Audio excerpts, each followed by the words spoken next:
Welcome back to Les Schwab Tire Center's Outdoor GPS. It's time for Owin's Field Report, sponsored by Les Schwab Tire Centers.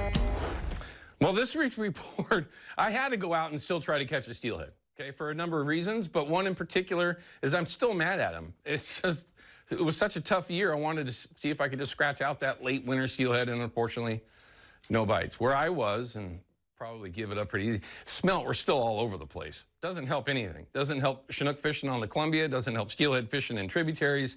It's just one of those things. It's great to see it, but it can be frustrating if you want to be out there and have an opportunity to catch something. It just is what it is. Overall reports this week, though, on the Columbia and the Willamette, just because the conditions really, really slow. Willamette has certainly come back into play. Now it's in the 10, 11 range. We'll get there in a second when you're talking about turbidity. Columbia, for sure, has dropped back into decent shape. Still a little bit of water out there, but definitely nothing that should deter you from thinking, God, perfect conditions. Unfortunately, the fishing just hasn't been all that great. We'll talk with Shane Magnuson here in a little bit, who's actually out on the water, find out what he's seeing this morning, because it seems like, as far as conditions go, with it dropping and being in a relatively perfect situation right now for the last 2 days below Bonneville, these would be the two best days overall from the top to the bottom when you're talking about clarity and level to see something interesting happen. So reports so far this morning from all the way down low to all the way up high, below Bonneville still, not great reports. So we'll see how things go post the 6th. We'll find out tomorrow a little bit more, because we're going to get an on the water from Mr. Bill Monroe Jr.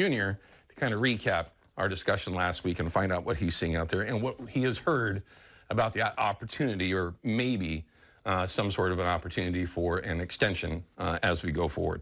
We'll see. Fish counts, though, are going to determine a lot of this, right? It's really going to determine everything when you're talking about that extension possibility below the dam itself. They have been updating the Willamette. Nothing is crossed yet. Typically by now, that first week of April, we have had a few fish over, but can't get too panicked yet. The Willamette's been exploded for a while. You can see that it's starting to get a little more consistent with double-digit numbers going over Bonneville.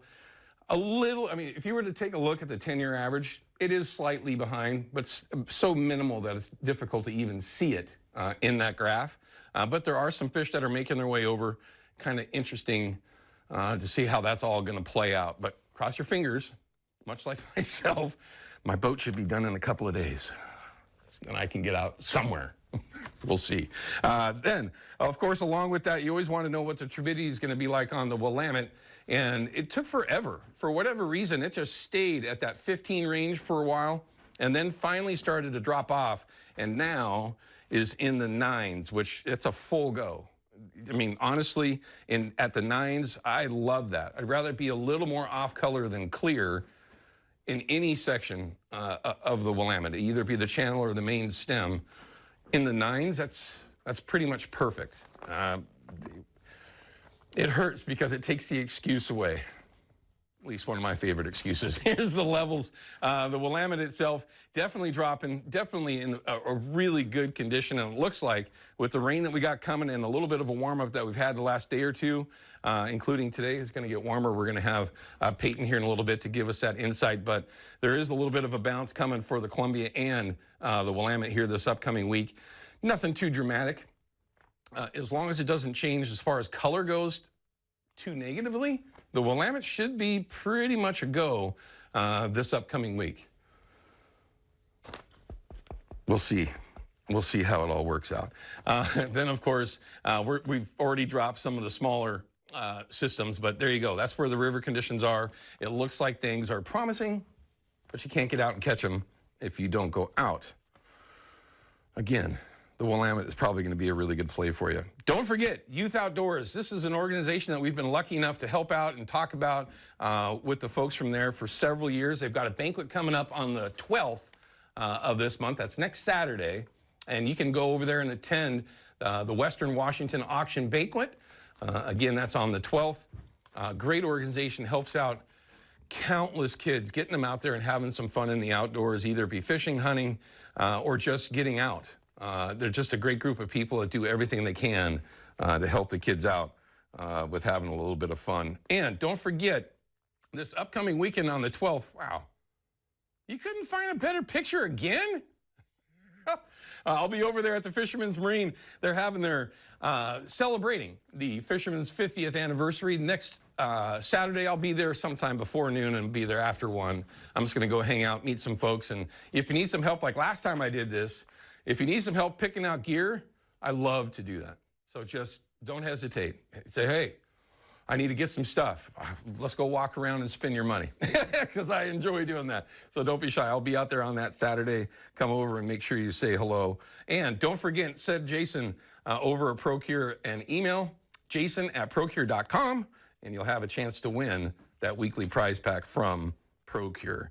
Now, let's go ahead and check in with Peyton Major, find out what this weather is going to do. And I know today is going to be beautiful, but it is changing as we go forward. We've been labeling it a 50-50 weekend because yes, there you go. I do think today is your day. 54 already out in downtown Portland. I will say our temperatures are going to warm up very quickly after kind of a warmer or colder start this morning. 60s, I think, definitely by lunchtime. This model's hinting at upper 60s, low 70s. I actually think that's a little lower than we'll get later on today because these models kind of generalize this cloud cover and think, okay, it's a cloudy day, we're not going to get that warm. But actually, these clouds, even though they look kind of ominous, are super high up in the sky. And so those high-level clouds should not hinder our ability to get into the 70s, which is why we've actually boosted our temperatures just a little bit. 75 is our forecast high for Portland, the coast 50s, 60s, and likely into the 60s in eastern Oregon, a little warmer in our valley locations. Don't underestimate the April sunshine. It's the same intensity as early September, sometimes even late August when we get into the later part of the month. And trust me, you can get sunburn today. UV index is 4 to 5, and that means you can sunburn in 30 to 45 minutes if you don't have proper sunscreen.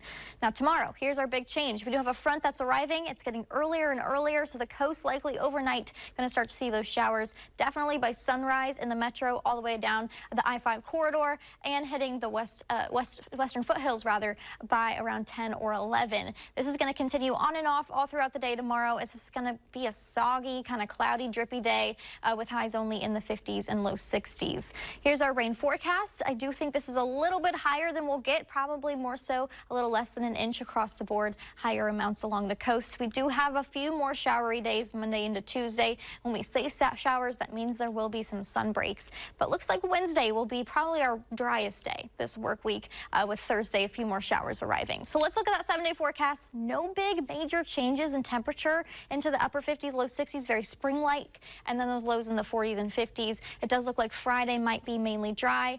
And Owen, I don't anticipate any major changes to our forecast until maybe mid-April. So we're just going to be right around average, floating through. Oh, welcome to spring in Oregon. We got to have some rain, got to have some sun. It's just the way it works. Right. Peyton, thank you as always. All right, let's take Richard from Kenmore. Now, typically when we talk with Richard, he's talking about Area 9, Area 10 up in the Puget Sound area. Now he's in my region, okay? He's down here on the channel. Richard, what are you seeing down there? Well, yesterday on when we got here Thursday, it was still a little bit muddy, but it really cleared up yesterday. And at the head of the channel, I've seen like 9 fish caught. Oh. We had a chance, and I blew it. So let him chew it for like a good 30 seconds and just... Now tell everybody what you did. Did you just grab the rod right out of the rod holder right when it bit, or what'd you do? No, I let it chew for like 30 seconds and just waited for it. I thought it seemed like it was good enough for me. Yeah. And lifted up on it and felt him just for a second and gone. Honestly, that seems to happen to me every year on that first bite. And half the time it's because I grabbed the rod too fast, and the other half the time because I didn't grab it soon enough, it seems like. It happens. So you've seen 8 or 9 fish get caught already? Yeah, but this morning I've seen 1. Seen 1. Okay, so that was yesterday. So this morning, a little bit slower. Is there a lot more boats on the water? No, I'd say there was probably 70 yesterday and probably 60 today. There was probably 2 feet of visibility yesterday and probably, I don't know, 10 inches today. Well, that's not great for that many boats out there. That's not a great report, but hopefully when the tide changes, things will change up a little bit for you. But you had a chance. You just got to make it happen one more time. Yeah, just running Spin Ray 8s and Green Label Procure Chartreuse Glow Herring on like a 32-inch leader. Yeah.